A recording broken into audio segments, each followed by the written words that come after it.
Supreme court का जो judgement अभी आया है, उसके तहत जो SC ST में जो जातियां हैं उनको रिजर्वेशन देने का अधिकार जो आज तक पार्लियामेंट और राष्ट्रपति के पास हुआ करता था, वो आज उनसे छीनकर राज्य की सरकारों को देने का काम कर दिया गया। साथियों, इससे हमारे सभी SC ST भाइयों का जो नुकसान है वो आप लोगों के बीच में मैं रखता हूं। साथियों,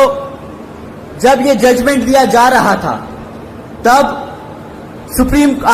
माननीय सुप्रीम कोर्ट ने सभी राज्य की सरकारों से अपने वकीलों को कहा था कि भाई आप लोग अपने वकील हमारे सामने लाए और अपना प्रस्ताव रखें, अपनी मुद्दे रखें, अपनी बात रखें कि इस जजमेंट पे हम अपना डिसीजन ले, उससे पहले आप अपनी बात बताएं कि आपका क्या कहना है। साथियों, कांग्रेस के वकील वहां मौजूद थे, भाजपा के वकील मौजूद थे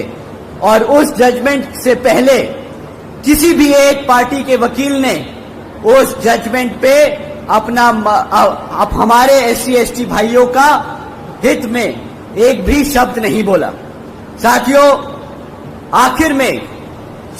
माननीय सुप्रीम कोर्ट ने जजमेंट पास किया कि जो आरक्षण की सुविधा है SC ST भाइयों को, जिन जातियों को सुविधा है, वो अब सुविधा राज्य सरकार, वो जातियां राज्य सरकार तय करेंगी। साथियों, अब इससे क्या होगा, जो राज्य में सरकार सत्ता में है वो अपने मन मुताबिक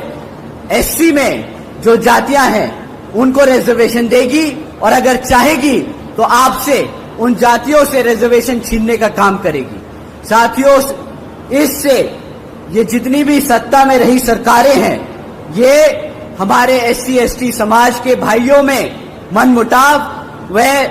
आपस में झगड़ा कराने का काम करेगी। ये जिनको चाहे उनको रिजर्वेशन की फैसिलिटी देंगी और जिनको चाहे उनसे रिजर्वेशन छीनने का काम करेगी। साथियों, बाबा साहब ने किसी कारण ये जो ताकत थी, ये जो शक्ति थी, ये पार्लियामेंट और राष्ट्रपति जी को दी थी, परंतु इन कांग्रेसियों और भाजपा के लोगों ने जानबूझकर ये डिसीजन अपने हित में कराया है ताकि वो आपका रिजर्वेशन छीनने का काम करे। तो साथियों, जब ये कांग्रेसी और भाजपाई आपको लाल किताब दिखाकर बोलते हैं कि हम कॉन्स्टिट्यूशन बचाने आए हैं, हम संविधान बचाने आए हैं, तो साथियों, ये ऐसे जजमेंट पास कराकर आपसे आपके हक को छीनने का काम कर रहे हैं, आपके हकों को छीनने का काम कर रहे हैं।